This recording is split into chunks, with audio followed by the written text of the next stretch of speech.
Hello guys, வணக்கம் and welcome back to the film of YouTube channel. நம்ம AK good bad ugly படத்துக்கு அப்புறம் தன்னோட AK-64 படத்தை பார்த்திங்கன்னா கிட்டத்தட்ட நம்ம ஆதிக்க அவர்களை ஏற்கிற மாதிரி ஒரு நியூஸ் வந்துகிட்டு இருக்குது.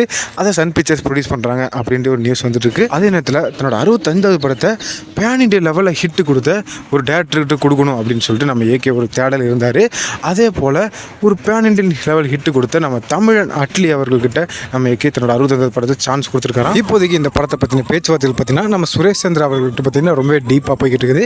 ஆனால் தற்போது நம்ம அட்லி அவர்கள் பார்த்தீங்கன்னா அல்லு அர்ஜுன் அவர்கள் கூட சூப்பர் ஹீரோ ஜானலில் ஒரு பெரிய படம் ஒன்று பண்ணியிருக்கிறாரு. சூப்பர்மேன் சொன்னோன்னே அயன்மேன், சூப்பர்மேன், ஸ்பைடர்மேன் அந்த மாதிரில இல்லாமல் இந்தியன் மித்தாலஜிக்கல் சூப்பர் ஹீரோ சம்மந்தப்பட்ட, அதாவது கல்கி படத்தில் நம்ம பிரபாஸ் கேரக்டர் இருக்கும் பார்த்தீங்கன்னா அதே மாதிரியான ஒரு சூப்பர் ஹீரோ கதாபாத்திரத்தில் நம்ம அல்லு அர்ஜுன் அவர்கள் பார்த்தீங்கன்னா நம்ம அட்லியேக்கு போகிற படத்தில் நடிக்க போகிறாரு.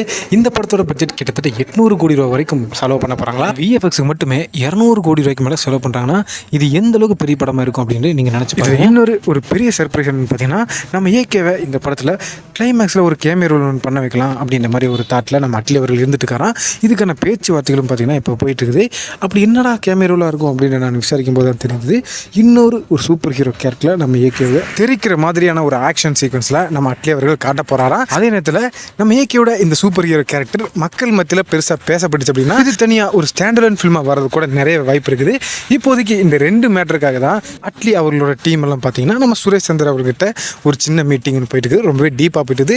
கண்டிப்பாக இன்னும் ஒரு 2 மந்த்ஸில் இதை பற்றின அஃபிஷியல் அனௌன்ஸ்மெண்ட் வரும். இதை மட்டும் நம்ம ஏகே ஃபியூச்சரில் ஓகே பண்ணி சூப்பர் ஹீரோ கதாபாத்திரத்தில் நம்ம ஏகே வந்தார் அப்படின்னா புஷ்பா 2 லைஃப் டைம் பண்ண அந்த வசூலை நம்ம ஏகே ஒரு வாரத்திலே எடுக்க வாய்ப்பு இருக்குது. ஸோ நீங்கள் நம்ம ஏகே அட்லியோட காம்போக்காக எவ்வளோ ஈகராக வெயிட் பண்ணுறீங்க அப்படின்றத கமெண்ட்டை சொல்லுங்கள். மீண்டும் ஒரு இன்ட்ரெஸ்டிங்கான வீடியோவில் நான் உங்களை சந்திக்கும் வரை stay tuned and stay safe.